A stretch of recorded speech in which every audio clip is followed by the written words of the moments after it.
Welcome to Your College Bound Kid, Podcast for parents and families everywhere. whether you have kids that plan to attend college or you have current college students. You want them in and you want them to graduate.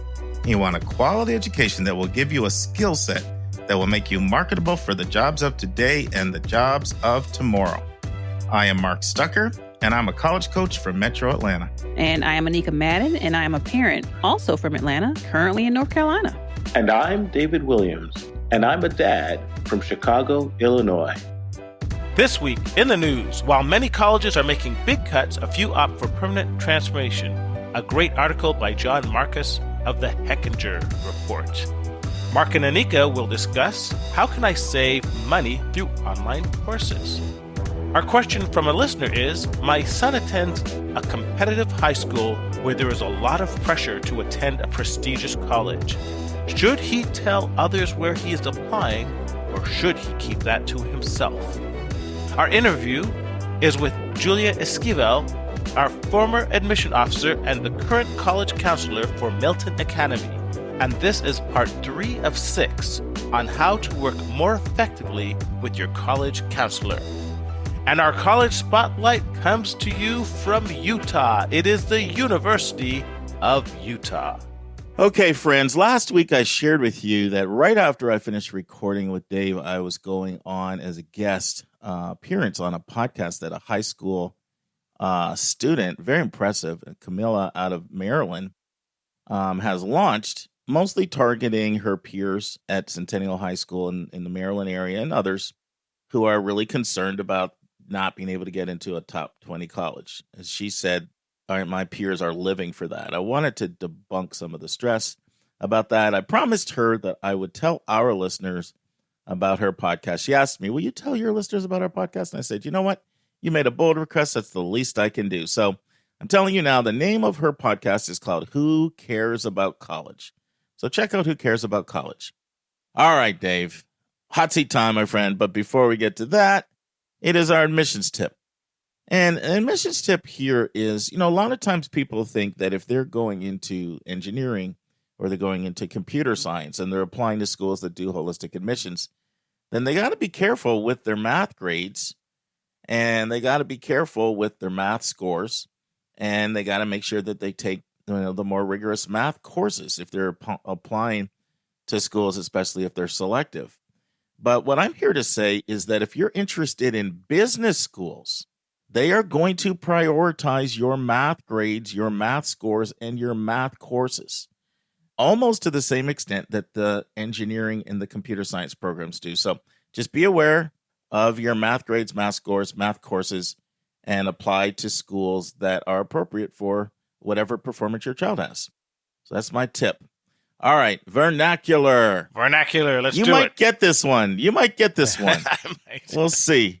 All right, I would not put it on the hard side. I don't know if it's super easy, but we'll see. The term is demographic cliff. Demographic cliff. I think I know that. I think that's talking to the fact that the baby boomer era is over. The millennials are dying away, and now we don't have enough Generation Xers and Yers to fill up all these college spots. And so we're not going to have enough students. Bingo, winner, chicken dinner. You nailed it, my friend. Yes, you're eating well. So it is 2025. Right after that is where all of the research indicates that the number of 18-year-olds drops off. And so colleges are studying this as a group called WICH. It's an acronym, Western group that puts together extensive research every year on these trends. And, this is stuff that admission people look at very carefully because they got to put a strategy in place. There's going to be less people fighting for, available for them. And so this is something freaking out a lot of admission officers, the demographic cliff starting in 2025, less 18-year-olds to target for college admissions. Good job, my friend. All right. Take it away. Let's turn to college hot topics in the news.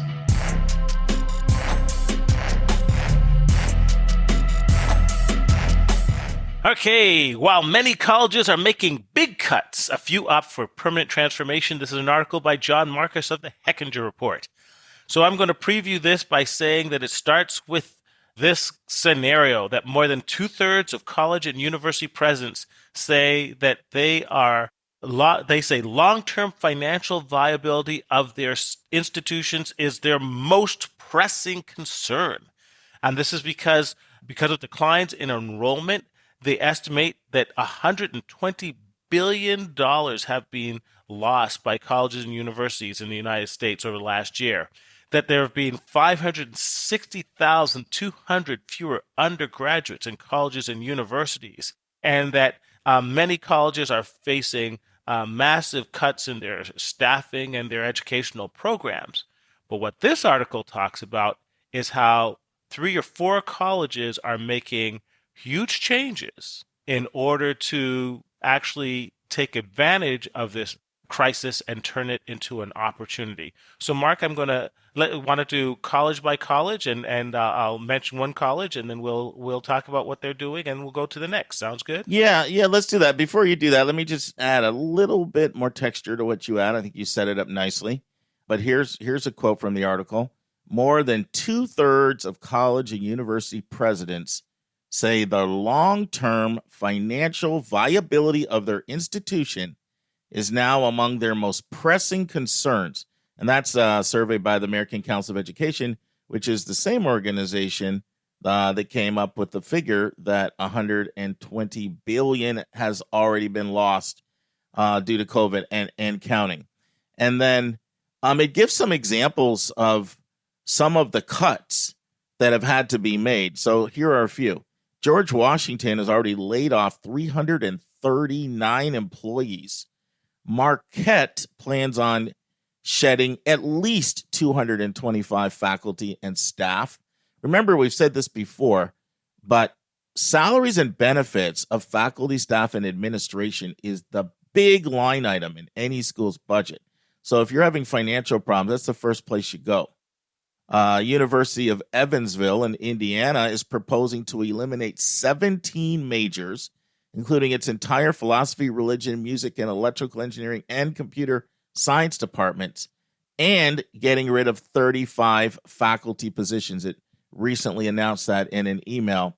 And the University of Vermont is proposing shutting down its classics and its geology departments, as well as 27 majors, minors, and other programs. So that's just a little sense of the pain that people are feeling out there. But this is actually a positive article, Dave, I think, don't you? This article talks about 6 colleges: Unity College of Maine, Metropolitan State of Denver, Parsons School of Design, and NYU Tisch School of Affairs in New York, Emerson, and Willamette. So let us talk first about Unity College in Maine. Yeah, and Dave, before you do, I just want to say what these schools have done in general. So what they've done, which is so great, is they have bought into the axiom, which is fool me once, shame on you, fool me twice, shame on me. In other words, okay, I got caught with my pants down with this pandemic. But guess what? I'm not just going to go on as business as usual, because if it can happen once, it can happen again.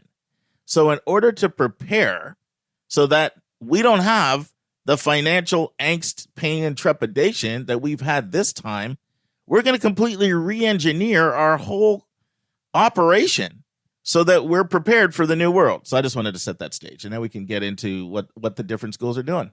Great. Well, Unity College of Maine decided that they were going to revise their academic calendar. They were going to alter online and in-person education and move away from 2 semesters per year to 8 5-week terms. And a student will be able to take 1 or 2 courses at a time, in person or online. And instead of paying all their tuition up front for the year, they will be able to pay on a semester by semester basis. So it's a lot more flexible. But the big issue is they had a very significant price decrease from over $1,255 per credit hour to less than $550 per credit hour. So what did this result in? The biggest ever entering class, and Unity College, because of this, was able to add 3 new bachelor programs. What's your thoughts on Unity, Mark? I think it's exciting because, a lot of times education can be stayed and it can be stagnant and it can be just so bound by past tradition that it's not always innovative. And what you're seeing with these schools is almost like a Silicon Valley type level of innovation, even if it means a complete revamping of everything that they're doing.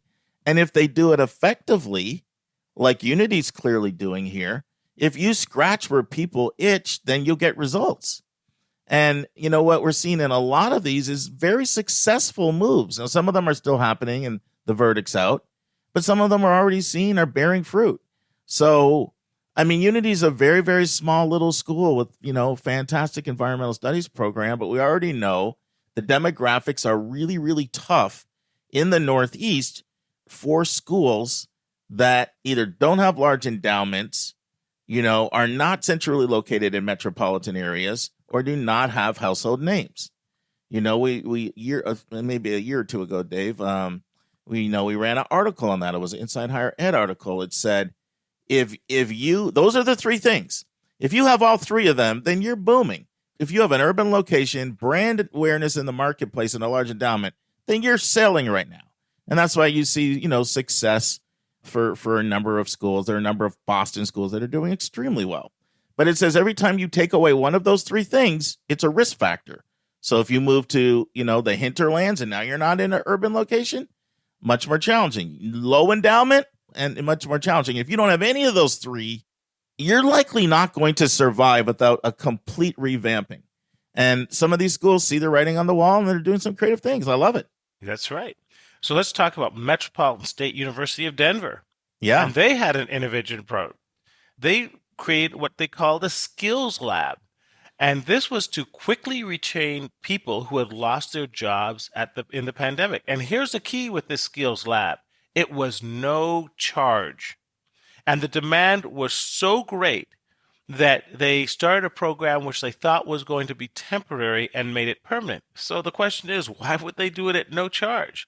Because they found that the Skills Lab is helping them to steer people into other paying credential programs. What's your thoughts about Metropolitan State, Mark? I think it's brilliant. It's the ability to look at the market, say, what is the need? We refuse to believe that there's no longer a need for education. Education is value. If we're not having people sign up, it's not because people don't value education. It's because we're not serving it to them in the way they want to. It'd be like, nobody's coming to my restaurant. Okay, well, I'm not going to conclude that people have decided they don't want to eat anymore. I need to do something different. Do we need to change our menu? Do we need better signage? Our customer service, team, waiters, waitresses, are they not friendly? We need to look at everything and find out. But instead of saying we're just going to close, or instead of saying people don't want to eat anymore, they say, no, people do want to eat. We just have to find a way of showing them that we have a solution to their hunger needs. And that's what I'm seeing happen with these. And why not go to a skills lab? I mean, what a great way to help people improve their skills and either get jobs or, get pay raises because they have enhanced skills. So I thought what, Metropolitan State University in Denver did was brilliant.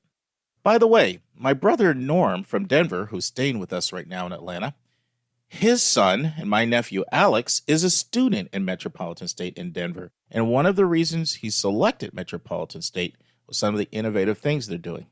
There's a quote after this that I loved. It says this: "The pandemic is a complete opportunity to try ideas like this," says Terry Bauer, the university's Associate Vice President of Innovative and Lifelong Learning.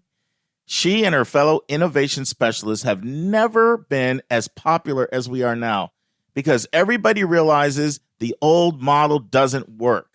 And then she says, there will be dinosaurs who won't change. So I just wanted to throw that in there. And now let's go to New York City, where they highlighted two schools: Parsons School of Design, the alma mater of my little sister, and NYU Tisch School of Arts. And just to give a little background, my sister started as a very successful fashion designer, worked for Liz Claiborne.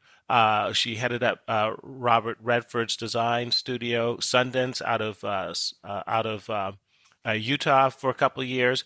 But then she transitioned into real estate because essentially design and clothing manufacture almost entirely left the United States and is now produced in other places. And so they had to adapt.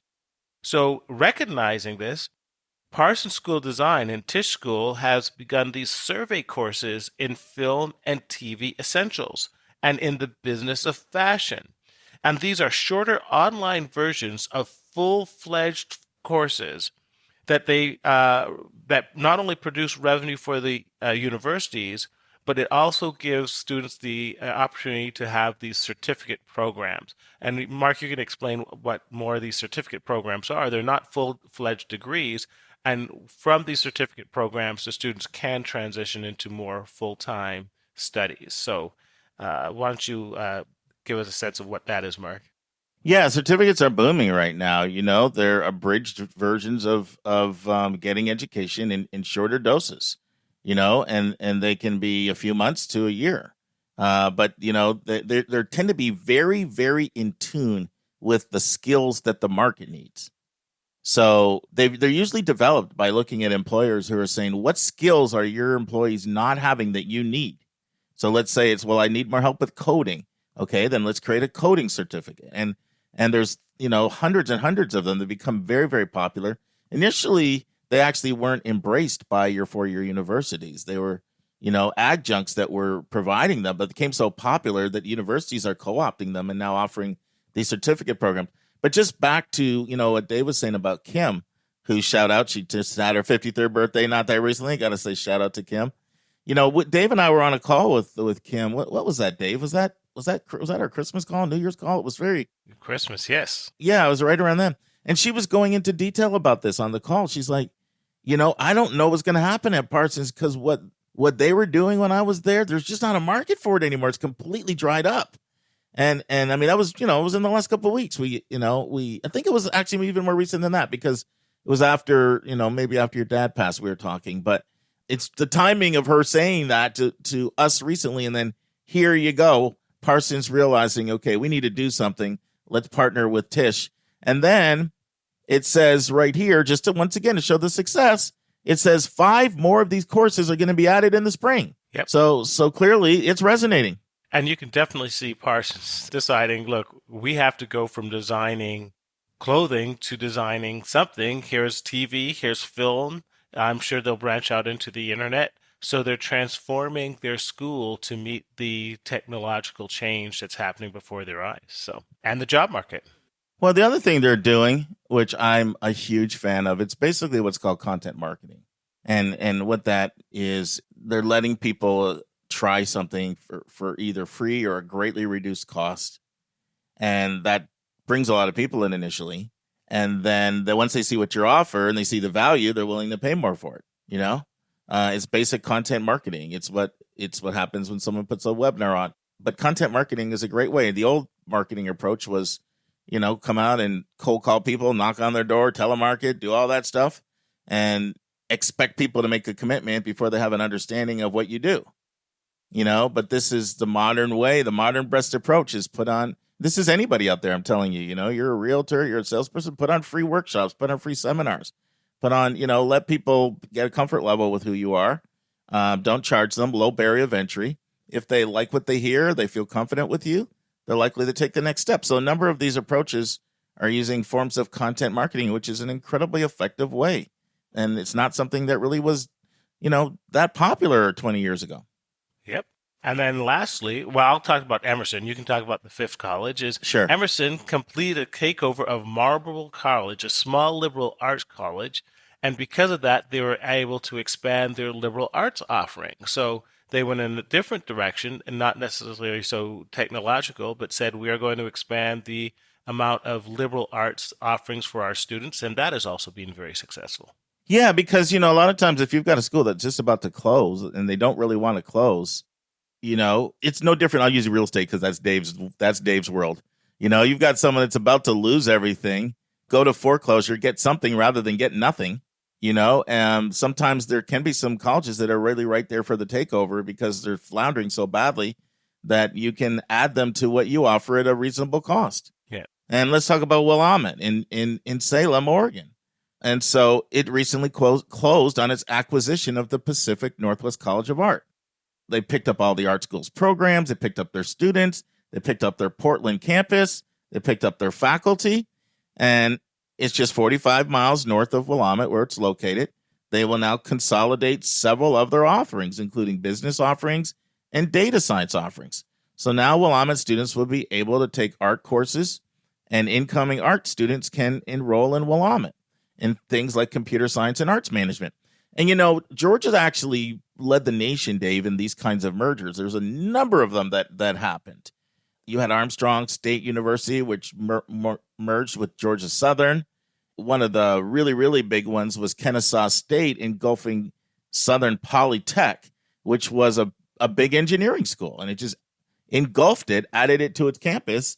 And now Kennesaw State offers some of the most engineering offerings in the state because they engulfed a technical school. And so I know this is a really positive article, and I'm very encouraged by this. And, you know, it just kind of shows, like, if you're smart and you sit back and you really look and you figure out what are the needs of the marketplace, you know, you could come up with something that appeals to them. It's not, like I said before, it's not like people are giving up on education.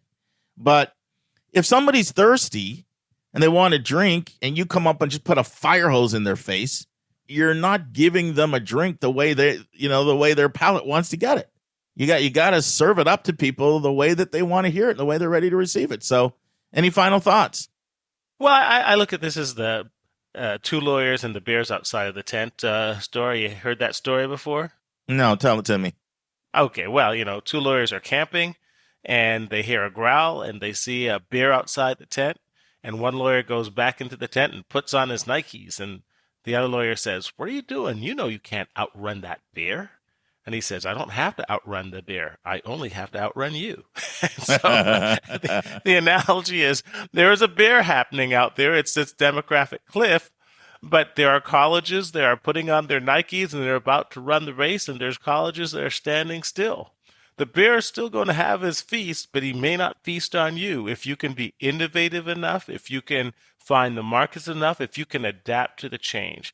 And it's the whole, for every crisis, there are opportunities. And the people that take the opportunities thrive, and the people that don't get eaten. So I think... No, good stuff.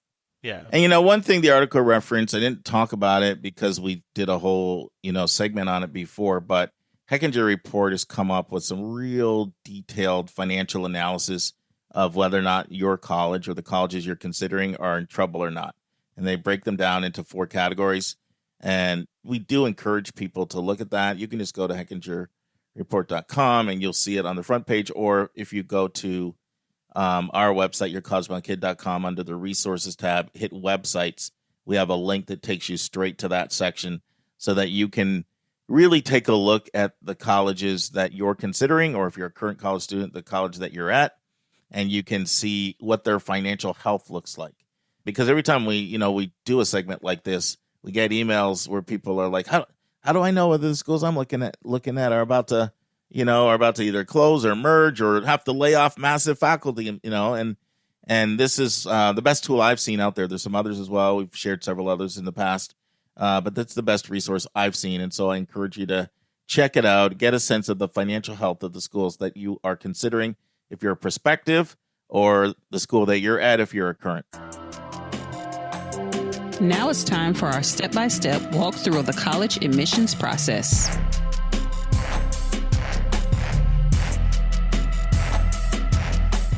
Okay, Miss Anika, we're doing our countdown. The colleges and universities with the most Fortune 500 CEOs based on a very credible 2018 study. We have 8 schools tied for 10th place, each having 5.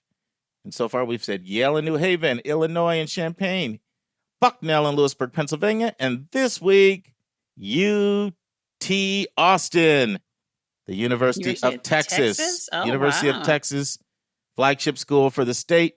One of Joy's best friends is there for her master's right now. So we just talked to them yesterday. Ooh, which she might be is a not CEO. Surprising. She's going to be a CEO? That's not surprising because that is one of the top business programs in the country. So not surprised that they'd crack the top 10. Okay.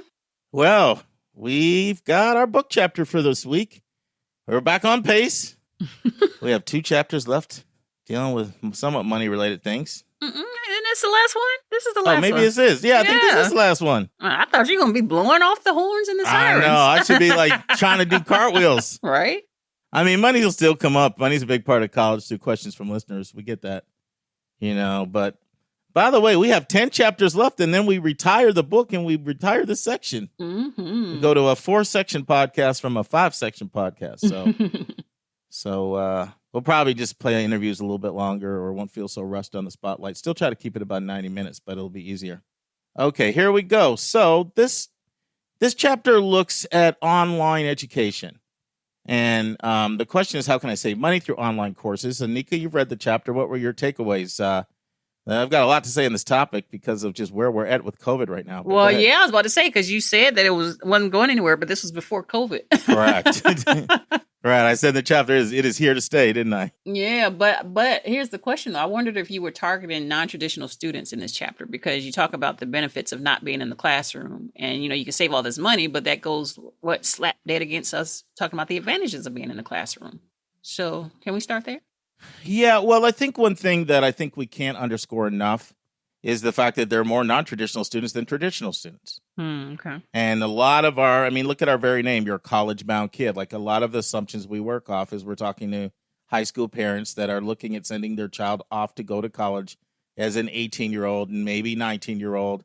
That's kind of our default position for a lot of our conversation. Mm-hmm. And I just wanted to point out that in this chapter that for non-traditional students, online education is an absolute goldmine because you're not forced to have to leave your job, or make other changes like trying to even get to a campus when you've maybe got a 40, 50-hour-a-week job, a couple kids at home, and maybe a spouse that you need to take care of. You can do all that and can work your online education around the rest of your daily duties. So that's why I focus a little bit more on the non-traditional student. Obviously, it can still apply to the traditional student, as we've seen in this pandemic. Right. But for non-traditional students, online education is a godsend. And more ways than not just the money, basically. Correct. Mm-hmm. I did point out that most of the time there's cost savings. Mm-hmm. So I did point that out. Although there are some exceptions. There are some exceptions, too, where it's more expensive. I talked about that in the chapter. Yeah, you did. But what about that lifetime learning credit? I didn't know about that. Yeah, no, it's fantastic. Lifetime learning credit is great. $2,000 that you can get. And remember the difference between credits and deductions. Mm-hmm. Deductions just takes $2,000 off your taxes and you pay taxes on a lesser dollar amount. Mm-hmm. A credit is a reimbursement. It's like getting $2,000 back. Yep. And and the nice thing about the lifetime learning credit compared to the American Opportunity Tax Credit is that you're not limited to in the number of years in which you can file for it. Okay. So for a lot of people, $2,000 can completely cover their cost. Particularly for some like certificate programs. Okay. So I mean, this can be something that can. There's a number of things. I mean, this can allow you to change jobs, change careers, or get promotions. Yep. I do love that idea. Any other takeaways from the chapter? No, just that going back to the point about these can actually be more expensive if you're not too careful. So just because it's online doesn't mean it's going to cost less. So we got to be mindful of that. Yeah, and the one thing that I want to say is the versatility of online. I mean, there's fantastic online programs for associate degrees. Schools like Weber State's got an amazing program. Southern New Hampshire's got an amazing program. Excelsior's got an amazing program. These for associate degrees. For bachelor's degrees, there's all kinds of different programs. Some of the SUNYs have an incredible programs. Northeastern's got a very strong program. University of Virginia's got a really strong program. Capella's got a strong program. Arizona State. There's so many of them. There's, there are literally hundreds of these. And the best online programs, they can offer, tuitions for $7,000 a year for full time, even in many instances. So you'll see tuition that will range significantly less than what you'll see for, obviously you're not getting some of the residential experience. I'm not trying to say you're getting everything. Right. But then there's master's offerings. Schools like UC Berkeley's got a great program. Northwestern's got a great master's online program. Fordham in New York's got a great program. And then there's doctoral doctoral programs. Pittsburgh's got an amazing program. University of Southern California, USC's got a great program. Johns Hopkins has a great program. So there's the ability really for kind of a lot of customization. You've got nonprofit online, you've got military friendly online, offerings. And so there's a lot of customization that can really go into this that I'm pretty bullish on it, quite honestly. And I feel like, you can make sure that your programs are accredited. Another thing I want to say is that your financial aid, your federal financial aid can apply to all of these programs, not to mention any institutional aid can apply to these programs. And then a lot of the programs that are not open to undocumented, a lot of times the online programs are open to undocumented. Okay. So I'm just excited to where the future is going with this, because there's no doubt with the pandemic, a number of schools are going to reinvent themselves and beef up their online programs. So it's only going to get better and better and better. All right, there we go. All right. It's time for a question from one of our listeners.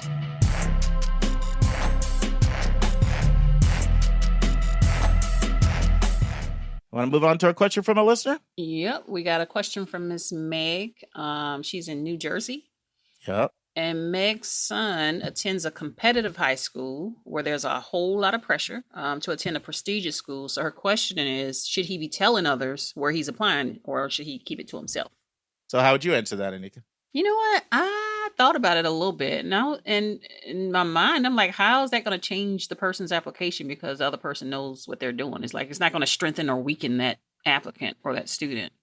I mean, they're not the only people in the world attending. I mean, you got thousands and thousands of applications going into these schools. So it seems like the impact will be minimal, if that's the concern. It sounds like it's like, I don't know what her real overarching concern is. So I'm a huge advocate of not telling your peers where you're applying. Really? Yeah, I'm a real big advocate of that. And I realize it's not always black and white. It's sometimes it's more delicate than that, because let's say you have a really good relationship with a really close friend, and the culture of your relationship with your really good friend is that you really disclose and confide in each other. It can be a little awkward to turn around and can be like putting a barrier between you and somebody else. So I can't be dogmatic about this. I can't be black and white. But what happens in affluent suburban communities, which are hundreds of millions of people, or at least tens of millions of people in this country, as well as in, private school circles, is there's a lot of pressure on kids to go to an elite school. And what happens is people tend to talk about college all the time. And there develops this kind of pecking order within the culture of the school that this is a really good school, this is a really bad school, this is an in-between school. And peers, there's a lot of research that shows once the time peers get to 12 years old, it starts to matter more to them what their peers think about them than what their parents think about them. Obviously, it's not that simple. Certain family structures are different, how you've been raised. So, a lot of factors play a role in that, but there's still a lot of research around that. And so what tends to happen is you're in this culture where nonstop, all the time, people are like, where are you going to college? Where are you going to college? There's two things about that. One, it leads to college obsession, which isn't healthy. But the other thing is people feel like they're being sized up. And that is just not healthy. And then also, if everybody knows where you're applying and then you don't get in, it can sort of add to, you're likely already to be feeling bad, especially if it's school that you learn to really like a lot. And now it feels like your shame that you're feeling feels like it's public shame. And this is not just a student thing. This is a parent thing too. Parents, you're at one of your friends' houses and the parent asks, so where are you applying to college? Where are you applying to college? It's already an incredibly stressful time in the life of a teenager, and you are magnifying the stress if you not only feel like, well, everybody kind of knows if I don't get in, it's going to be I won't be able to sort of quietly mourn, but everyone's going to sort of know my shame. But people feel judged. They feel judged. And there was one I read about this girl, and I can't remember what book it was, but I laughed and laughed and laughed when I heard this story. She got so sick and tired of everybody asking her all the time, where she was going to college, that she just kept a straight face, and she would say the name of the local community college around the corner. because everybody was sort of trying to size it up. Like, let me see if it's a good school. Is it a bad school? Let me see what I think about your school. Like, look, it's not explicit, but body language, we know that 83% of communication is nonverbal. So more nonverbal communication than verbal communication, whether it's a grunt, whether it's a smile, whether it's a frown, whether it's a rolling of the eyes, whether it's, eyebrows, or just all kinds of nonverbal communication happens, vocal inflection. And so rather than feel judged by everybody and a way of sending a message to everybody that it's quite honestly not really your business, she would just say, Central Community College, like the local community college around the corner, that in that culture, pretty much nobody really went to unless they really dropped out. And she talked about, it was just hilarious seeing the looks on people's faces. I can imagine. So I actually think that's great advice if you can pull it off with a straight face. I'm not a thespian. I wouldn't be able to do it. If you can pull that off, it's a very subtle brushback. It's you're not saying, look, none of your business, get out of my face. It's not brazen like that. Mm-hmm. But it's a very subtle way of saying, quite honestly, it's kind of personal. And that's sort of between me and my family. Dave's daughter, Lauren, did this really well. They decided really early on it was going to be between their family where she was applying. And every single time, all her peers and everybody asked, where are you applying? She just said, we talked about this as a family, and we've just decided that's just something we're just going to keep within the family. Oh, wow. And so that's another way of handling it. If you don't have the personality to mention the local school around the corner that is not the school that more high achieving students would be aspiring to. Which approach do you like, Anika? Well, I mean, I get it now. It's all about minimizing the mental health aspect of it all. Correct. And we talked about that a whole lot. Like, there is no reason for these kids to be going through any extra anything when it comes to in any community, not just the rich and the famous, but just in general. And also, I mean, we're kind of saying the same thing here, but comparison's not healthy. Right. Like, when people are doing that, there's a comparison element. You're sizing up the list compared to my list, the list between what I thought you would look at, because a lot of things come with that. Like, so let's say someone says, they don't necessarily say the community college around the corner, but they say some other schools, maybe some regional publics. What oftentimes happen to be like, oh, I'm kind of surprised. I sort of thought you'd be applying to blah, blah, blah. Like, those are everyday common conversations that happen all the time. Most of the time, people don't mean to be offensive, but they don't realize kind of how offensive and invasive they are. Yeah. Dave and Lauren and Frida, they were very successful with this. Like, it didn't lead to, like, what's up with you? You're uppity. You can't even mention where you're going to college. They just said, we just talked about it as a family. And, and I'll tell you another good thing to do. Talk to your parents about it, have your parents agree, and then put it on your parents. My parents have just kind of advised me to kind of keep it within the family. Put it on the parents. Whatever works. No, seriously, we're older. We should be able to take a little bit of that. Right. But this is something I strongly, strongly recommend. Now, I'll tell you what happens at schools with real college-going cultures, certainly happens in smaller environments when they have college coaches. And sometimes it also happens in larger environments. This advice is given to everybody. Now, it doesn't mean people, implement it. Right. But this is advice. Listen, just kind of keep it to yourself. And this wasn't the question, but I want to talk about this because it's really important. This also applies to not telling people where you're admitted as well. Right. So it's not only about, so you kind of can't have it both ways. You don't say that, well, I'm not going to tell you where I'm applying. Then you're running through the halls of the school. I got in. Anika and I are so grateful for everyone who has financially supported our podcast. It allows us to pay our staff and cover our other auxiliary expenses involved in having a weekly professional podcast. At the start of every month, we're going to start sending a special gift to anyone who financially supports your college-bound kid. I will be sending our donors this bonus content once a month directly to your email. The bonus content will be between 10 to 15 minutes in length. Usually it will be a college-related topic that I'm passionate about. Occasionally, it'll be another bonus hot topic in the news segment.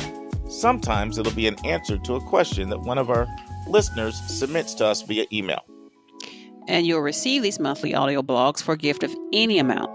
We know that $5,000 to one person is $5 to someone else, and we don't want your budget to be a hindrance to you receiving this additional bonus content. So if you want to support our show, just go to yourcollegeboundkid.com and click the donate button. And if you've already financially supported our podcast, you will automatically start receiving this bonus content via your email. This bonus content is our way of letting our financial supporters know in a tangible way how much we appreciate you. And if you have any questions at all about our monthly bonus content, just send your questions our way. That's to questions@yourcollegeboundkid.com. Once again, questions@yourcollegeboundkid.com. Now, I'll tell you, I met with Rick Clark for lunch at Georgia Tech about 2 years ago, and he wanted to talk to me. And he asked me this question. He said, we've been kind of encouraging our students when they get in to put it on social media. What are your thoughts? And I said, no, that's, I said, one person's going to be screaming and then somebody else didn't get in. It's salt on their wound. And I have a lot of respect for him because he immediately told his staff, you know what, we're not doing that anymore. Nice. Because he wanted to be sensitive to it, but he just wanted to get my opinion as a high school counselor. Is that something obviously they were just trying to celebrate that student and, you know what I mean? And celebrate their hard work. And at the same time, give Georgia Tech a little bit of publicity online. That's what they were thinking. Right. But as soon as he was the one who asked, so I knew he was, he even said it, I'm starting to wonder, maybe that's not the best idea. Right.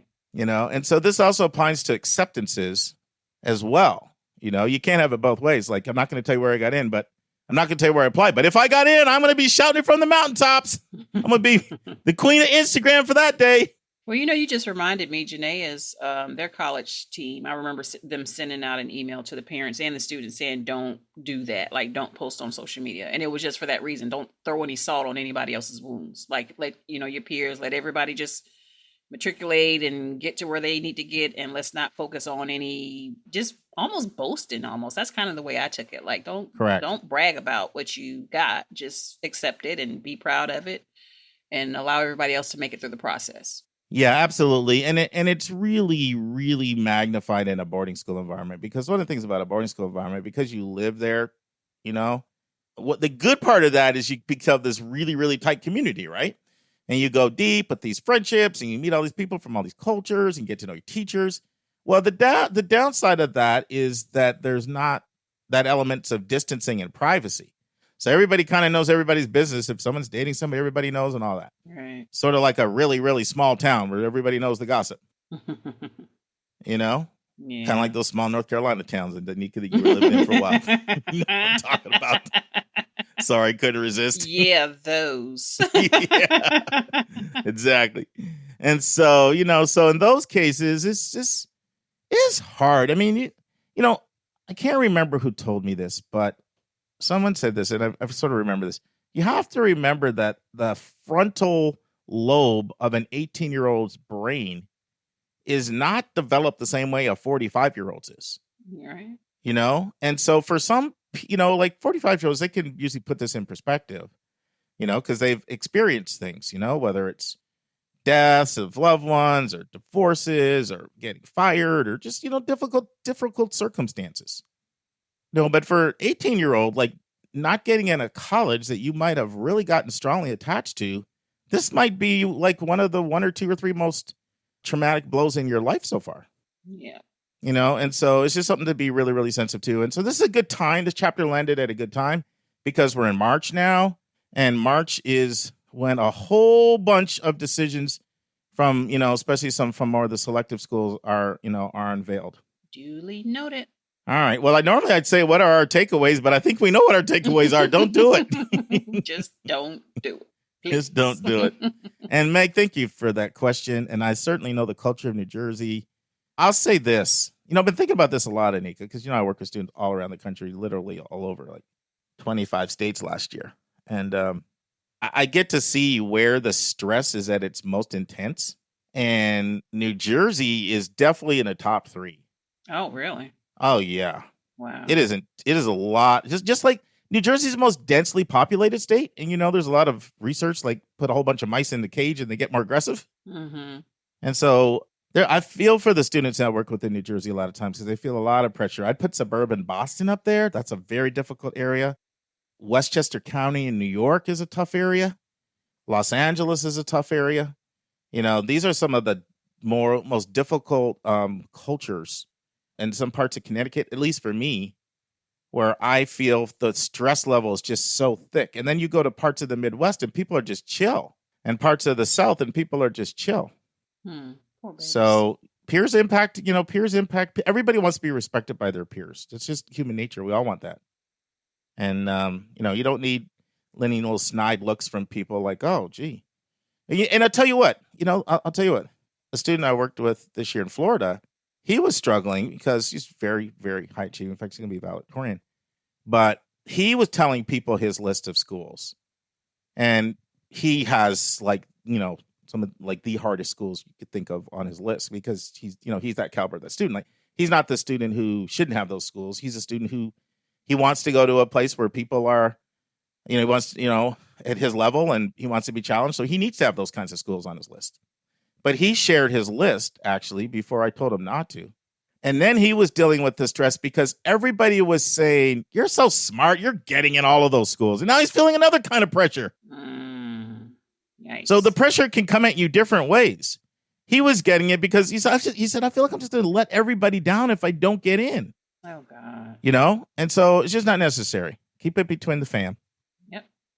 Okay, friends, I really hope you've heard part 1 and part 2 of an interview with my friend Julia Esquivel. This is an interview, actually, that each part gets better and better and better and gets meatier and meatier and meatier. And so in part 3, Julia gives counselors a few tips about how to write really good counselor letters. She also shares things that she didn't understand about high school students until she left admissions and she started doing college counseling. She shares the things. What are the things I didn't get about high school kids until I flipped to the other side of the desk?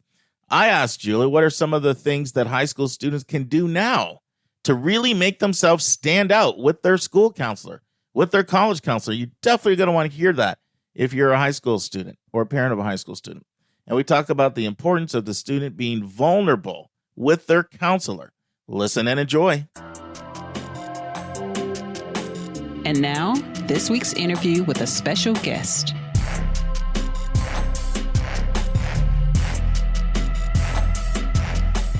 So, Julia, any other things you want to share about how the school counselor, the college counselor helped you as an admission officer or as a, seasonal reader?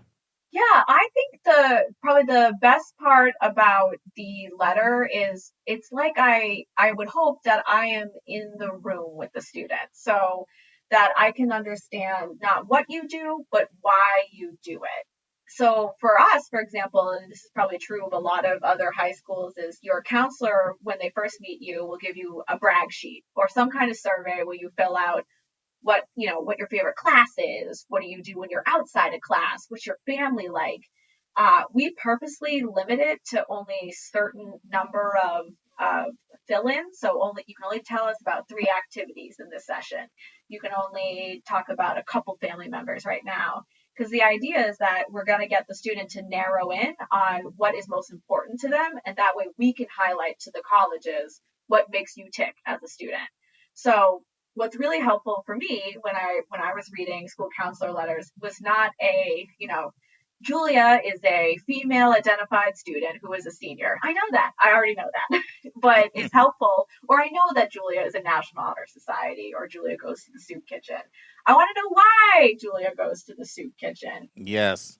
What are some personal qualities of Julia? So, for example, if I have a funny student or I have a student that I see might have informal roles in the community. Maybe they're someone I see that other students go and talk to when they need something.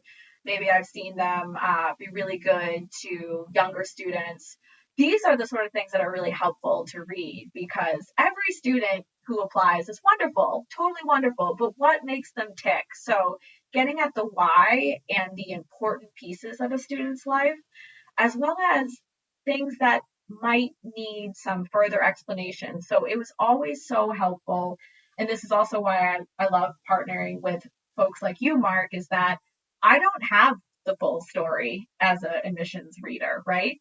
And when you've got a counselor, particularly maybe a community-based organization's counselor, or somebody that might say, hey, actually, this student was diagnosed with ADHD their sophomore year, or their student lost their best friend their senior year.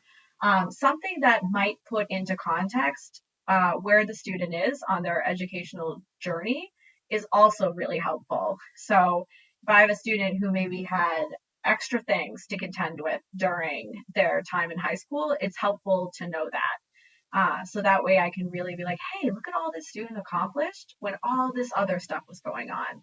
So that's also very helpful, is when the counselor can provide some information that will put perhaps the transcript into context, or put the student's educational journey into context. Love it, love it, love it. Now we're going to flip hats and switch sides and transition from your time as a college admission officer to your current role as Associate Director of College Counseling. So let's start by having you answer this question. What are the things you really did not understand about high school students, or maybe even the college process from a high school student's perspective, until you flipped to the other side of the desk and you started working routinely with 16, 17, and 18-year-olds?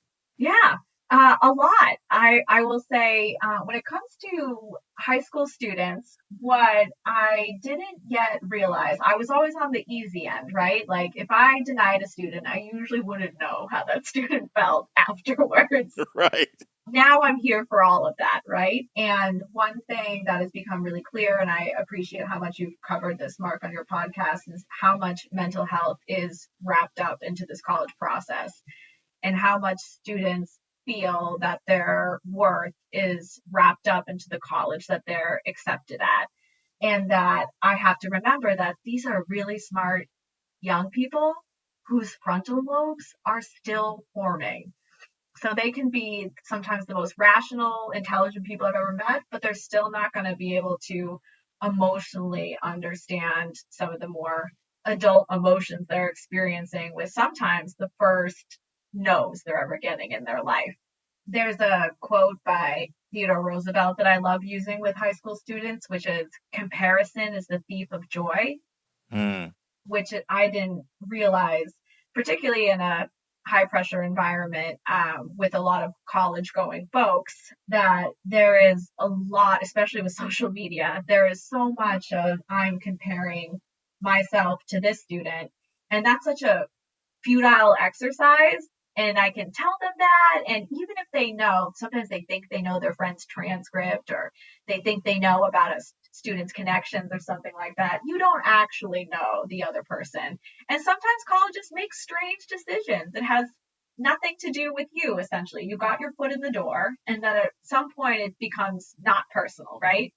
You likely went to committee. They likely considered you for admission, but there was just something that didn't make the cut. Doesn't mean that you didn't make the cut or you're not good enough. And sort of that perspective is really difficult for me to have students understand. So when I was on the other side, I read hundreds, thousands of really compelling, cool students.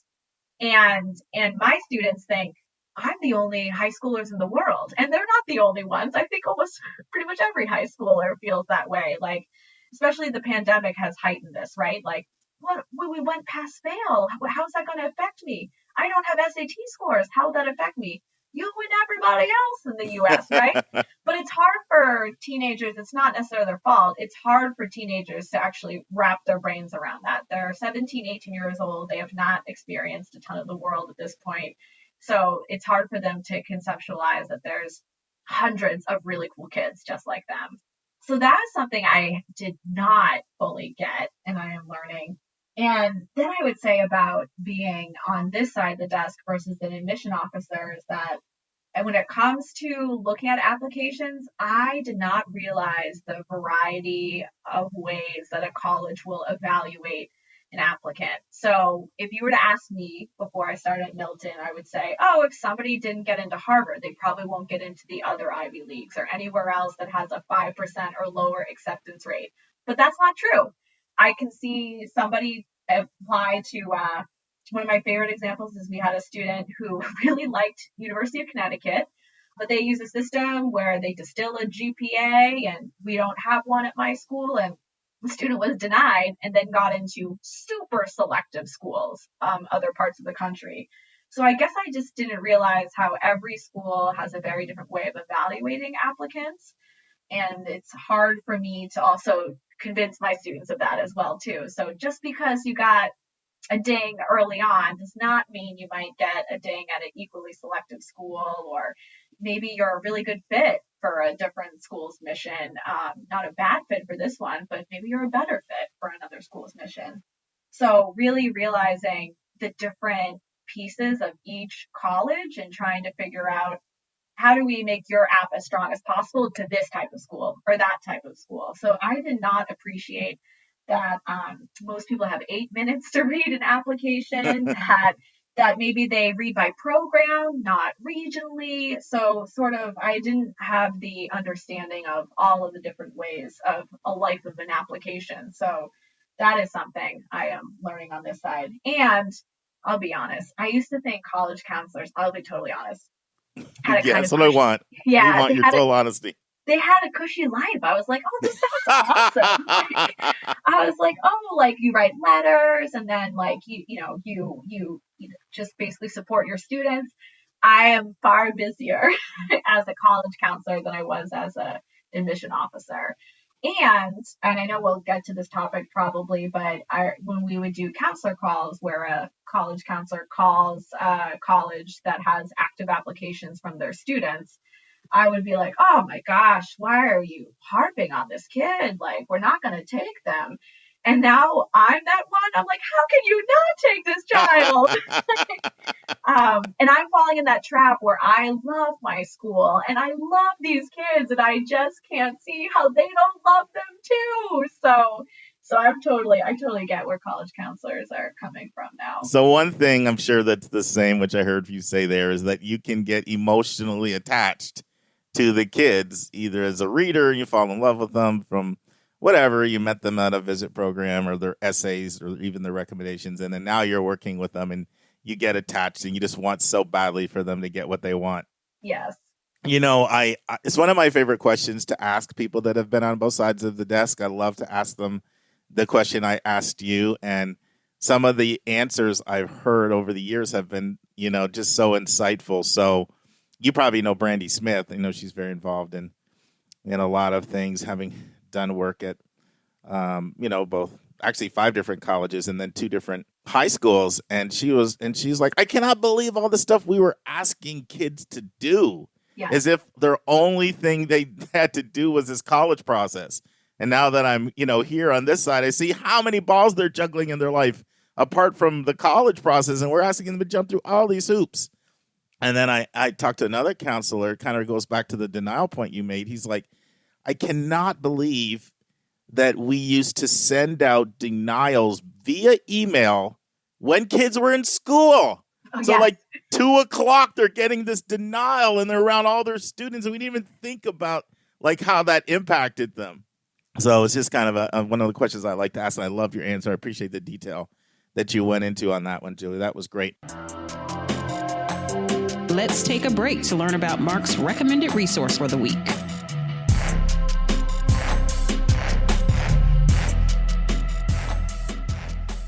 Friends, the recommended resource for episode 162 is a classic, a book from 20 years ago, but it is as relevant today as it was back then. And the book is called Doing School. And the subtitle is How We Are Creating a Generation of Stressed Out, Materialistic, and Miseducated Students. And it's by Denise Clark Pope. Doing School offers a revealing and at times troubling view of today's high school students and the ways in which they pursue success and high grades. The book is written by a veteran educator named Denise Pope. And what she does in the book is she follows 5 students who are highly regarded throughout the school year. And she discovers that these students, who are all from the Bay Area in California, believe that getting ahead requires scheming, lying, cheating, and manipulating the system. On the one hand, they participate in extracurricular activities, they work really hard in school, They earn awards and honors, they serve their communities, and they appear to uphold the school's values. But on the other hand, they feel that in order to get ahead, they have to compromise their basic values. In short, they do school. That is, they are not really participants who are engaged with learning, and they really do not commit to values such as community and integrity, nor can they. The words and actions of these 5 students, and there's 3 girls and there's 2 boys, and they're from diverse socioeconomic and ethnic backgrounds, they underscore the frustrations of being caught in the grade trap that pins future success to high grades and test scores. Their stories raise critical questions that are too important for educators, community leaders, and for parents to ignore. Are schools cultivating an environment that promotes cooperation, integrity, and intellectual curiosity? Or are they fostering hostility, deception, and anxiety? Do today's schools inadvertently impede the very values they claim they embrace? Is the success that current assessment practices measure the kind of success that we actually really want to see for our children? These are all questions that Doing School answers. Now, here's what the San Jose Mercury News writer Jill Wolfson had to say about the book Doing School. She said this: a penetrating and troubling look at today's students in an American high school. Pope allows her students to speak for themselves, and their words are chilling, but they ring true to anyone familiar with the high school scene in the Bay Area. And I would add, it's not only the Bay Area, but across the country. I recommend a resource for 162, Doing School, How We Are Creating a Generation of Stressed Out, Materialistic, and Miseducated Students, by Denise Clark Pope. We now return to my interview with Julia Esquivel. So now I want to ask you a very open-ended question, and feel free to do a deep dive into this one. I'm sure I'll have a follow-up question or two based on your answer.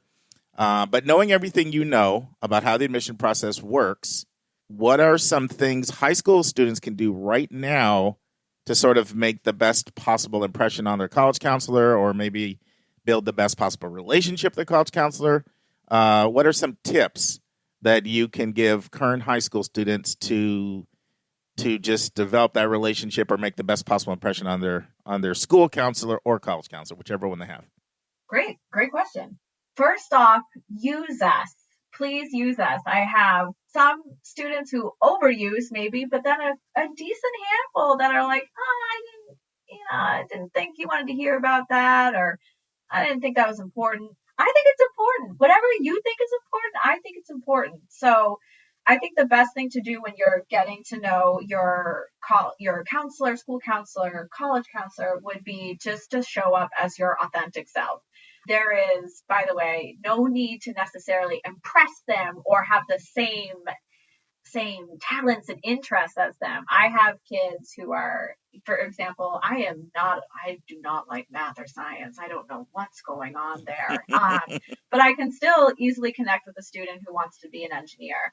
What I need to know from the student that's helpful is what makes them tick again. So sort of in these meetings is not providing your counselor with the same things that are going to go in your Common App. In fact, if I were you, before you first meet with your school counselor to talk about college or your college counselor, I'd go into the Common App and create an application or create an account and look at what the Common App asks you. That will be information you will provide. So what kind of information can you give your school counselor that will help them write a letter that really highlights pieces that might not be able to be highlighted in the Common Application or the Coalition, whichever platform you're using? So when I talked about that brag sheet, don't just list the 5 things you do. Say why. Maybe you have a school job, maybe you have an after-school job. How long does it take you to get there? How many hours do you work? What kind of skills have you gained from that? If you like it or if you don't like it. What's your family like? What are your favorite things in life? We ask students 3 quirky words to describe themselves. We ask them their favorite keepsake. We ask them what their favorite song is. What are they watching on TV? Sometimes those small conversations actually allow your counselor to glean a lot of information about who you are as a person. And that is much more helpful information for, at least in my opinion, for an admission officer to read. Because I'll be honest with you, I think a lot of students, even though they're very individual, can show up the same on paper. So it's those contextual pieces and those personal qualities and those quirkier things about you, or sometimes random things about you, that are actually a lot more interesting to read about than, the same activities list I just read in your common application. So I also think it's important to be, if you're comfortable, vulnerable with your counselor, because if I don't know what is making you worry, what is really important to you, if you've got some extenuating circumstances, then I'm not going to be able to counsel you as best as possible. So if you're open to it, being vulnerable and honest with your counselor. My dean, Rod Skinner, always uses the phrase, kids don't always scratch where they itch, which I have found to be very true. And so a counselor might not be able to connect those dots sometimes. So it is helpful when a student is forthcoming with their counselor, so that way their counselor can best shepherd them through the process. So sort of all those pieces are what I think is the best way to use a school counselor. Show up, use them, be open, be authentic, and let them get to know you as a person, in terms of what you like in life and what's important to you in life. I really loved that vulnerability point you made, and I want to ask if you can put a little meat on those bones and give an example or two of somebody that, or an area maybe where somebody was vulnerable and how it was so helpful for you to kind of learn what was going on and how it helped you to either better understand them or took your relationship with them to a different level, or however it was helpful to you. Absolutely. I have, and this actually happens pretty often. Every year I have, by the numbers, what would be some of our strongest students. So they took maybe the most hard classes and they have all A range grades and perfect SAT scores. And then when it comes time to write their essays, they're fine, they're solid, but there's no real oomph to them. I'm just, it's missing that human factor. And so sometimes a student might reveal to me oh, actually, I've been really trying to reconcile my religion with my parents. So, for example, I had a student who was devout Catholic, but really wanted to be a doctor, a medical doctor. And not that the two things are mutually exclusive, but she thought maybe they were. How can I believe in a God that is all good, but I also see what cancer does to totally innocent children, right? Mm-hmm. And that was a fabulous essay. Instead of, I want to be a cancer doctor so I can help heal children, right? Yes, that's great. That's noble. But why? What is your personal connection to this? So with her being able to sort of question her faith out loud, we were able to dig into these deeper layers as to who she was and what she was about. And for sure, I have a lot of students who, because they either maybe aren't ready to tell some of these stories, or they're maybe sometimes afraid to tell me something because it might be a family dynamic or whatnot, it is still really helpful to me to know that maybe you're caring for all of your siblings after school. So yeah, you're not going to have time to do 5 hours on a history paper like your classmates. That is really helpful for me to know, so that when your transcript shows up to the reader, I'm able to sort of talk about that.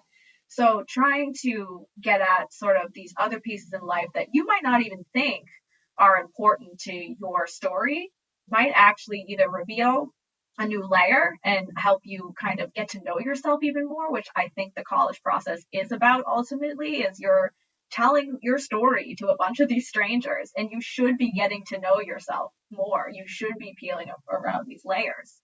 And so by doing that, not only are you going to get to know yourself better, but you're going to let colleges get to know you better. So being sort of thinking critically about what you do and why you do it, or why you are where you are, is actually going to yield great results in all different parts of the college process. Yeah, I love how you mentioned that even can lead potentially to good essay writing topics, things that you learned from the sharing. So that was great. And I would say on my end, I love students who take the initiative to seek me out and they want to sit down and talk about their process, and they're not sort of being led by their parents, or I don't feel like I have to pull teeth to get them in to come see me. But they're proactive and they're an initiator, and they just show that they're invested in the process themselves. And then I love it when students are open and teachable to feedback. It's especially if I have to share with them that I think the schools you're interested in, your list may be a little top heavy, and we're going to need to add some more schools, that will have a greater likelihood of, probability of admission. And then they're not really mega defensive, because that's not a conversation that I always love to have, with somebody. And if they're open and receptive to that, and they know that I'm really working with their best interests at heart, trying to apply the knowledge that I have to their situation, if they're receptive to that versus defensive, that tends to make for a good working relationship. So those would be a couple of things I'd throw in there. Absolutely. Now it's time for our college spotlight of the week. But friends, our college spotlight today is the University of Utah. It's our first time heading to the state of Utah, and we're going to the flagship university for the state. Founded in 1850, Utah is a haven for outdoor enthusiasts because of its idyllic location. We're talking breathtaking mountain views. We're talking about a location that's nestled against the Wasatch Mountains, close to the shores of the Great Salt Lake, and it overlooks Salt Lake City, giving it a very rare appeal that it can appeal to the nature lover, while simultaneously also appeal to the student that wants access to the major city. It's at the cusp of 90 miles of hiking and biking trails, water skiing, boating, 8 ski resorts close by. And, hey, Dave, have you ever heard the phrase, the greatest snow on earth? No, I thought that was Canadian. No, the greatest snow on earth refers to research by the University of Utah atmospheric scientist Jim Steinberg. And he studied the combination of climate conditions that brew over the Wasatch Mountain resorts in Salt Lake City's Cottonwood Canyons. And he concluded that this is absolutely the best snow anywhere for deep powder skiing and riding. And if you think, come on, man, he's a Utah homer. Well, guess what? The Winter Olympics agreed. Where do you think the Winter Olympics was in 2002? That's Salt Lake City. Yeah, because of the unbelievable skiing. And if you love the slopes and you're a student at Utah, guess what? They've got bus service taking you right to the slopes, right from the school, so you can go get your skiing fix. We're talking about a campus with 1,500 acres. It's also designed as the state's arboretum with over 12,000 trees. The university has its own farmers market and is really big on healthy food and natural food and organic food, and they grow it all there right on campus. And if you're someone who loves the sports school spirit and all that enthusiasm, they've got it in spades. They're a member of the Pac-12 conference, and they bring the face painting, the noise, the cheering.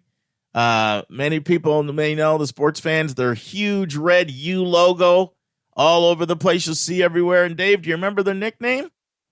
No, I have no idea. The Utah Utes. The Utes. The Utes. And one of the things they're known for is an acronym called MUSS, M-U-S-S, and that stands for the Mighty Utah Student Section. Okay, I'm sorry. I have to interrupt. Sure, go ahead. What the heck is a Ute? Is that something like a hokey bird? I don't know. It's a good one. You asked them. I didn't do that research. All right. Remember my cousin Vinny? The two Utes. So, all right. We'll go moving on. The Utes. Okay. The Utes. They're known for their Mighty Utah Student Section, known as the MUSS. These are 5,000 students that wear red, go bonkers at basketball, football, gymnastics, and volleyball games. And guess what their famous rivalry is? This is where the Mighty Utah Student Section comes out and brings it like nothing else. It's called the Holy War. Who do you think that's with, Dave? The Holy War. It's got to be some Catholic institution. I have no idea. I'm going to give you a hint. Utah, Dave. Utah. Oh, okay, Utah. Okay, so it's Utah. You're not going to be happy if you don't get this one. University of Utah, probably Vegas? No, All right. Here we go. Brigham Young. Oh, yes, of course. I'm sorry. That's right. That's BYU. the big rivalry, the Holy War of Brigham Young. There's a big block cube in the mountains. It's 100 feet high, and every time they win a game, it flashes lights. So interesting. Now, one of the knocks against Utah, and you'll hear this a lot, is that it's a commuter school. That's one of the big criticisms you'll get. I'm a member of HECA, Higher Education Counseling Association. It's a group of professionals sort of uphold the highest standards for people that are independent college counselors. And actually this week, there was a really good discussion on the message boards about what's going on with Utah. It seems like it's not the commuter school it once was. And about 15 to 20 different people chimed in with a lot of experience with the university to show how things are really, really trending in the right direction. And it's starting to shed its reputation as a commuter school. Still has a ways to go, to be completely honest. Only 14% of students live on campus. But that is changing, and it's changing pretty rapidly. One of the reasons why is massive construction. So a spate of new buildings, including Calhert Village, just went up actually this year, last year, 2020. That's a 992-bed new freshman residential complex. A new $51 million student center recently constructed, and lots of other construction. They're in the process of doing what Northeastern, which I'll talk about next week, in the College Spotlight did, over a decade ago, make the transformation from being a commuter school to a residential school.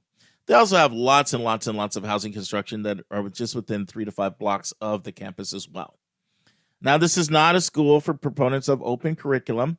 Students are required to take courses in statistics, in writing, in American institutions, in intellectual explorations, and in math. And they also must take 2 courses in the humanities, the social sciences, the sciences in general, fine arts, and every student has to complete an international course requirement and a diversity course requirement. As the state's flagship, not surprising, it's a Tier 1 research school. And once again, there's a huge commitment to climate change here. So they've got new geothermal heating and cooling buildings and a commitment to be carbon neutral by 2050. Now, when I was in boarding school admissions, I used to have all these great conversations with our business manager named Bob Connolly. Remember one conversation I was having with him, and he was like, Mark, I feel like we just could use a signature program or two where people all around the world will say, you know what? Nobody does this better than Westtown School. And that's one thing I like to see us implement. Well, guess what? Utah has a signature program, and their signature program is entrepreneurship. It's their Lassonde Studios. This is a 5-story building that's completely dedicated to student entrepreneurship and innovation. And students can live here. They can get involved in their myriad of programs that bring ideas to life. Residents that join the Lassonde 400, it's a community of 400 student innovators, disruptors, and change makers. And it features the sorts of pods and shared spaces that are characteristic of high-tech workplaces. And so if you're really interested in this, you can go to Lassonde, which is lassond.utah.edu/studios. Or there's literally hundreds of videos on YouTube about the Lassonde Studios. But that's absolutely a signature marquee program for them. A second more notable program, I wouldn't say it's at the level of Lassonde, is their Muse. But by the way, they like to use MUS and everything. So first they have their MUS, MUSS, the Mighty Utah Students Cheering Section. Now they have their Muse, MUSC, which stands for My Utah Signature Experience. So mine's going crazy there with the Muse and the MUS, but they like their MUS stuff there. But what this is their project for advising program that helps coordinate very unique learning experiences like internships, service projects. They have a special lunchtime lecture series that brings in distinguished professors from all around the world to speak to the students. So that's another one of their marquee programs. Probably the most famous part on campus was what's called the Legacy Bridge. It's where all the photo shoots happen, and you get to see these incredible striking views of the sunset. And one thing you'll see at Utah is Marriott everywhere, because Marriott's pumped a lot of money into the school. Another name you'll also see is John Huntsman. His name's over the school a lot. And another thing you'll see is Adobe. Adobe, the co-founder of Adobe, was a Ute. So what he does is he's decided that everybody automatically gets the full Adobe suite of everything for free by becoming a Ute. What are the strongest majors? Definitely entrepreneurship. We've already talked about that. Biomedical engineering is a real strength. Computer science is a real strength, but specifically what they're known for is video game development and digital animation. So what happens is students actually major in computer science, but with a focus on entertainment arts, engineering emphasis, and they have a new major in gaming. And gaming is big business, by the way. It's not, Dave, we used to think of gaming as the thing that the 12-year-old does. There's like 45-year-olds getting down on gaming these days. And those kids are making millions of dollars with these games, yeah. So I wish I stuck with my Pac-Man. Well, that's one reason why I like the stock Tencent, because they are all over gaming. They get a piece of all these gaming companies. They are on the gaming thing big time. Chinese company about to be the $6 trillion market cap company, by the way. Wow. Now, another fantastic program, and this is as strong as any other programs they have in the country, is their ballet program. I mean, arguably their classics ballet program, it's in the conversation and might even win the vote for the strongest classical ballet program in the country. Modern dance is also strong. International studies is strong. Now, note that's not the same as their most popular programs. The most popular programs are psychology, communications, economics, and nursing, as far as the ones that most students sign up for. But that's an overview, Dave. Thoughts on Utah before I share some statistics? Well, I'm looking through my little notes here. So I got that it's an incredibly outdoorsy campus, and I could believe that. I mean, Wasatch Mountains, 1,500 acres, 12,000 trees. You got Salt Lake City, so that's pretty cool. It's a commuter school. Only 14% live on campus, but it's making the transformation to a residential school, so that's sort of cool. And it's got a new $5 million or $51 million student center going up. That's great. But what's interesting to me is I see how they're probably combating the perception that it's going to be sort of like a monoculture, because I like the fact that they have a diversity course requirement, an international course requirement, and they seem to really be expanding the things that are unusual. I mean, you have video game development as well as ballet. That's sort of neat. And that School of Entrepreneurship, the Lausanne Studies School, 400 students there. That's actually pretty impressive as well. So not a school that was on my radar screen, but certainly you're piquing a lot of interest there. Yeah, and they really need to have the diversity focus. It's not a strength of the school. Most of the students are firmly middle class, pretty homogenous. 74% of students come from Utah, public schools usually.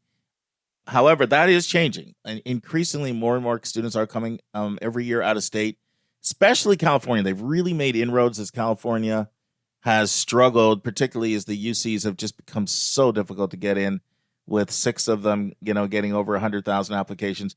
We never talked about this year, Dave, but UCLA, 139,000 apps this year, up 28%. Just insane. For admission class of how much? Oh, I'm not sure how many they bring in off the 20,000, something like that. Well, remember, that's how many they're bringing into the freshman. That's how many they're bringing into the freshman class. Right. Yeah. Freshman class, maybe 8 to 10,000. I'm thinking I'm pretty close there. And to get 139,000 apps, pretty crazy. So they've made real penetration into California, particularly. They do need work. They're not a strongest school when it comes to racial diversity. Latinos, they do pretty well, which to be expected because of that part of the country, right? 13% Latino, 6% multicultural, 6% Asian, and 1% African American, and just a small percent of international students. So, they're working on that. And there's a substantial percentage of Utah students who are Mormon. I mean, this is Utah, right? According to a junior there, the influence of the Church of Latter-day Saints is a hot button issue on campus. But so that's some of a little bit on the student body. Some more things to know statistically about the school. Total enrollment, 24,496. Undergraduate enrollment, 18,130. 53% male, 47% female. Your 25th to 75th percentile SAT ranges are 570 to 670. On the evidence-based reading and writing, and the math, 580 to 680. ACT range 22 to a 29. 81% of students get financial aid. 1/4 of the students, 25%, receive the Pell Grant. And the cost of the school, in-state 26,642, out-of-state 47,352, and that's, of course, every penny cost of attendance. But, Dave, I don't like leaving the costs, giving the cost. I know you're going to ask me, and so I got it out before you got to me. The reason why I don't like to do that is because all that really matters is what you pay. And when it comes to schools, you can't tell by the cost what someone's paying. Somebody once likened the cost of college to the cost of an airline ticket. If you say to somebody, how much did your airline ticket cost if you're flying, let's say Chicago to Atlanta, and someone says $358, that has no bearing on me. I might have paid $850 or I might have paid $170. And that's sort of how college is. So I'm going to start making sure that I share net price, which is the average cost after grants and scholarships, which once again will differ from person to person because somebody's getting grants and scholarships, somebody else is not, in-state, out-of-state. But the net price is $19,516. Total applicants, 23,096. Acceptance rate, 67%. Yield rate, 28%, meaning 28% of people that were admitted chose to attend. 6-year grad rate, 70%. Freshman retention rate, 89%. People return from first year to second year. And take a guess who their big overlaps are. See if you can get a few of them. Well, BYU. Definitely. That Holy War, man. You better get that one up. After you've floundered on that. Redeem yourself. All right. You mentioned California. So I imagine maybe... Well, no, let me go outside. Nevada, maybe UNLV. Pretty big overlap. Arizona State is even a bigger one. Yeah.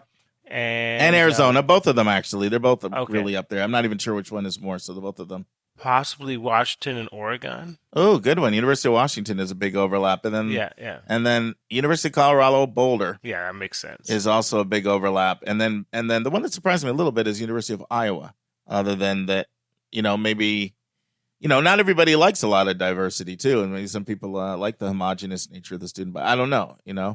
One that surprises me that's not is New Mexico, because it reminds me of New Mexico. New Mexico's got those striking views as well, and it also has Albuquerque as a city. And so it reminds me of a lot of New Mexico, and that, with the nature combined with the city. Yeah.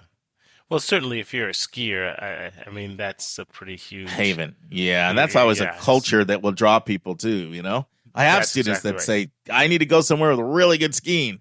And, this is an option for it. And one thing, I'm going to talk a lot more about what it means for a school to be a flagship. I won't do that now. I'll do that another time. But when a school's a flagship, you can be sure that there's just some basic programs that are going to be strong. But we'll save that for another. I'm going to do a deeper dive on what does it mean for a school to be a flagship. But there we have it, everybody. The University of Utah Utes. Next week, Northeastern University. That's right. Next week in the news, retaining underserved students, strategies for success in a post-pandemic era. An article by Catherine Morgan in the Chronicle of Higher Education. Mark and Anika will discuss how can I save over $100,000 more than most students who attend college. Our question from a listener is, how does the letter of confirmed interest actually help, and in what ways for a student that got waitlisted? Our interview is part 4 of 6 with Julia Esquivel, former admissions officer and current college counselor of Milton Academy, on how to work more effectively with your college counselor. And our college spotlight comes to you from Boston, Massachusetts, and it is Northeastern University. And that's our show. A big thank you to you, our listeners, for tuning in this week. If you find this podcast helpful, please subscribe so you get every episode as soon as it is released. If you are interested, there are a few ways you can really support our podcast. You can click the share button and send it to your friends and acquaintances. You can help us pay our staff and our expenses by donating on our website. You can write a review for us on your favorite podcast listening app. I am the producer of the Your College Bound Kid podcast. We have a fantastic team of 9 people. Shout out to our 3 co-hosts, Anika Madden, Dr. David Williams, and Dr. Lisa Ruff. Our sound engineer, who fixes all of our many errors, is Nemanja Montfitch. The amazing music you hear is from Victor Allen Weeks. Marketing designs are from Kimberly Blass. Our image editor is Talha Khan, and our webmaster is Stalianos Dimitri. If you want to have a college coaching session with me, just text me at 404-664-4340. If you have a question you want to ask, or a college you want Lisa or me to do a spotlight on, or if you have a recommended resource or an article you think we should share, just send it to questions@yourcollegeboundkid.com. By the way, check out our website where you'll find lots of content that is not on any podcast app. Our website is yourcollegeboundkid.com. We think of you as our listening family, and we look forward to meeting again with you, our family, next week.